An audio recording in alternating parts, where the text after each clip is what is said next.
Hello दोस्तों, आप लोगों में से बहुत सारे लोग बोल रहे थे कि सर सीसेट के बारे में कुछ बात कीजिए। तो आज हम लोग बात करने वाले हैं सीसेट के बारे में, क्योंकि हम लोगों में से क्या होता है, हिंदी माध्यम के जो एस्पिरेंट होते हैं उनका सीसेट में बहुत ही अधिक प्रॉब्लम होती है। तो आज हम लोग बात करने वाले हैं एक ऐसी स्ट्रेटजी के बारे में जिससे आपका सीसेट जो होगा 100% क्लियर होगा। और चलिए शुरू कर लेते हैं, इसी के ऊपर बात करते हैं अभी। तो आपको सीसेट में क्या करना चाहिए, ये बात तो आप लोग जानते होंगे। सीसेट में क्या होता है, हमारा कॉम्पिटिशन वाला पार्ट होता है। इसमें 28 से 30 क्वेश्चन आते हैं। बाकी हमारा मैथ और रीजनिंग का पार्ट होता है। इसमें क्या होता है, हमारे 50 से 52 यानी कि लगभग कहते हैं कि 50%, मतलब कि 50 क्वेश्चन आप मान सकते हैं मैथ और रीजनिंग के आते हैं। तो जैसा कि हम लोगों ने बताया, क्या 28 से 30 हमारे कॉम्प्रिहेंशन, 50 से 52 तक हमारे क्या आते हैं, रीजनिंग में आते हैं। तो ये तो हमारा मतलब कि सीसेट का आप ओवरव्यू समझ गए होंगे कि कितने टॉपिक से कौन से क्वेश्चन आते हैं। चलिए अभी बात कर लेते हैं कि आपको सीसेट में करना क्या है जिससे कि आपका सीसेट बहुत ईजी तरीके से निकल सके। मेन चीज़ ये होती है कि आपको अगर आता भी होता है फिर भी सीसेट आप लोगों को समझ सकते हैं कि निकालने में बहुत अधिक प्रॉब्लम होती है। और अभी तक मेरा मतलब कि सीसेट तो नहीं रुका है, मतलब कि मेरा अगर पढ़ के गया हूँ और पढ़ने के बावजूद अगर मतलब कि ऐसा नहीं हुआ कि मैं निकाल ना पाऊँ। तो चलिए अभी देख लेता हूँ क्या करना है, आपको बताना है। तो पहला तो आता है हमारा जो कंपटीशन वाला पार्ट है, उसमें आपको क्या करना है, और उसके बाद में मैथ और रीजनिंग वाले पार्ट में आपको क्या करना है। तो सबसे पहले तो आता है मतलब कि जिनका मैथ्स बैकग्राउंड है, और एक आते हैं जो कि जिनका ह्यूमैनिटी बैकग्राउंड है, यानी कि जो नॉन मैथ बैकग्राउंड है। तो दोनों लोगों को मैं एक तरीके से ही सजेशन करना चाहूँगा कि सबसे पहले तो आप लोग क्या कीजिएगा, अपने कॉम्प्रिहेंशन वाले पार्ट को जो है हल्के में मत लीजिएगा। क्योंकि कॉम्प्रिहेंशन ही एक ऐसी चीज़ है जिसके बिना सीसेट को निकाला ही नहीं जा सकता। अगर आपके कॉम्प्रिहेंशन के मिनिमम मिनिमम अगर आप लोग अटेम्प्ट कर रहे हैं, यानी कि अगर 28 आते हैं तो आप लोगों ने अगर 25 या 26 क्वेश्चन अटेम्प्ट किए, तो अगर आप लोगों का मिनिमम कितने हैं, 16 से 17 क्वेश्चन आपके राइट होने ही चाहिए। मतलब कि अगर इससे नीचे आपके अगर कॉम्प्रिहेंशन में गलत आ रहे हैं, यानी मैं निगेटिव निगेटिव हटाने के बाद में बात कर रहा हूँ। अगर इससे नीचे आपके मतलब कि आ रहा है तो आपको कॉम्प्रिहेंशन पे बहुत अधिक काम करना है। तो कॉम्प्रिहेंशन के लिए क्या करना होगा आपको, पिछले 10 सालों के आप पीवाईक्यू को उठा लीजिए। और हर साल 30 क्वेश्चन आए हैं, इसका मतलब कि लगभग 300 क्वेश्चन हो जाएंगे। और 300 अगर कॉम्प्रिहेंशन आप लोगों ने यूपीएससी का अगर सॉल्व कर लिया, तो आपको कॉम्बिनेशन में खास प्रॉब्लम नहीं रहेगी। तो यानी कि आपको यहाँ से 15 से 16 क्वेश्चन आपके हाथ से निकाल पाएंगे, यहाँ से निकाल पाएंगे। और आप लोग जानते होंगे फाइनली आपको निकालने के लिए कितने, लगभग 27 क्वेश्चन की आवश्यकता होती है, पर हम लोग 28 मान लेते हैं। तो 27 क्वेश्चन आपको निकालने हैं। तो अगर आप लोगों ने यहाँ से 26 भी निकाल 16 भी निकाल लिया या फिर 15 भी निकाल लिया, तो अभी कितने निकालने हैं हम लोगों को, अभी 14 और निकालने हैं। 14 मतलब कि कहते हैं कि 13 और 14 और भी निकालने हैं। तो 13 और 14 आप लोग कहाँ निकाल सकते हैं, मैथ और रीजनिंग से निकाल सकते हैं। क्योंकि अगर किसी का मैथ और रीजनिंग बहुत मतलब कि स्ट्रॉन्ग है, तो उसको तो मतलब कि कुछ स्ट्रेटजी वगैरह देखने की जरूरत नहीं रहेगी, क्योंकि वो जानता है फिर वो निकाल ही लेगा आराम से। ये बात हम लोग कर रहे हैं उसके लिए जिसकी मैथ और रीजनिंग में प्रॉब्लम चल रही है।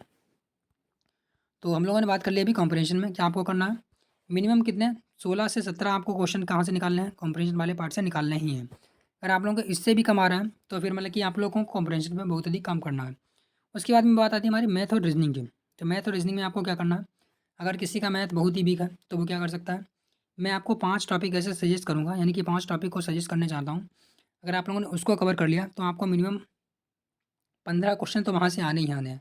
अगर आप लोगों ने 5 टॉपिक को उनको कवर कर लिया तो लगभग 15 से 16 क्वेश्चन उन टॉपिक से ही आएँगे। बाकी आप लोगों ने अगर 10 टॉपिक रीज़निंग के अगर कवर कर लिए, तो वहाँ से भी 15 से 20 क्वेश्चन हर हाल में आते ही आते हैं।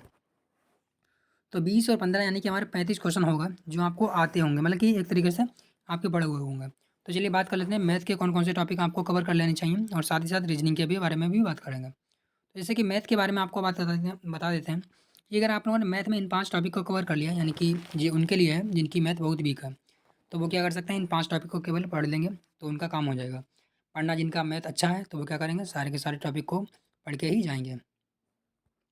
तो जैसे कि नंबर सिस्टम होता है, नंबर सिस्टम से अगर आप लोगों ने अच्छे से कर कर लिया, एक ही अगर टॉपिक है नंबर सिस्टम, इससे कभी-कभी तो मालूम है 5 से 10 क्वेश्चन भी अकेले एक टॉपिक से ही आ जाते हैं। तो आप जानते होंगे नंबर सिस्टम कितना इंपॉर्टेंट हो सकता है।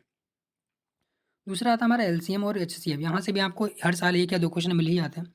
परसेंटेज से भी 2 या 3 क्वेश्चन हर साल आ जाते हैं। वर्क एंड टाइम से भी आते हैं।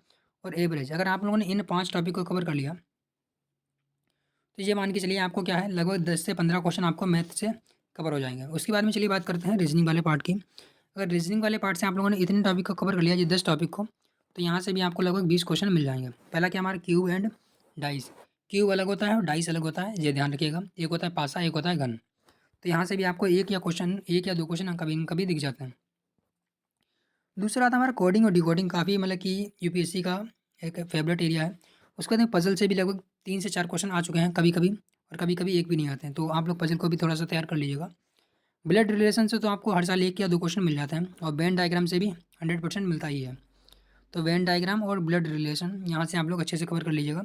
काउंटिंग का फिगर से भी क्या है 1 या 2 क्वेश्चन आ जाते हैं। तीसरा हमारा आता है घड़ी और कैलेंडर। यहाँ से भी 1-2 क्वेश्चन हर साल मिल जाते हैं। अरेंजिंग प्रॉब्लम्स आता है, डायरेक्शन टेस्ट आता है और मिसिंग सीरीज तो लगभग हर साल आता ही आता है। तो इतना अगर आप लोगों ने रीजनिंग से कवर कर लिया तो यहाँ से लगभग आपको 15 से 20 क्वेश्चन यहाँ से मिल जाएंगे। तो टोटल आप ओवरऑल कितना हो जाएगा आपको 35 क्वेश्चन आराम से मैथ और रीजनिंग से निकल जाएंगे और 15 से 17 क्वेश्चन आप कंपटीशन वाले पार्ट से निकालिए। तो इस प्रकार से आपका क्या होगा, मिनिमम स्कोर जो होगा 30 क्वेश्चन प्लस होगा। तो आप बल्कि कि बिना टेंशन के आराम से तैयारी कर पाएंगे। तो ये रही हमारी क्या सीसेट की फाइनल स्ट्रेटजी। और बाकी अगर किसी को कंपटीशन के ऊपर किसी को वीडियो देखना है तो आप लोग इस सीरीज जो हमारी सीरीज़ है बुकलेट सीरीज कहते हैं कि प्लेलिस्ट है, यहाँ से आप इसको थोड़ा सा अगर आपको हेल्प चाहिए तो यहाँ से आप हेल्प ले सकते हैं। तो इस वीडियो में बस हम लोग यही बात करना चाहते थे कि सीसेट में हम लोग को आखिर क्या करना चाहिए। तो बाकी आप लोग बताइएगा आप लोगों को वीडियो कैसा लगा। बाकी वीडियो को लाइक कर लीजिएगा और चैनल को सब्सक्राइब भी कर लीजिएगा। चलिए मिलते हैं नेक्स्ट वीडियो में।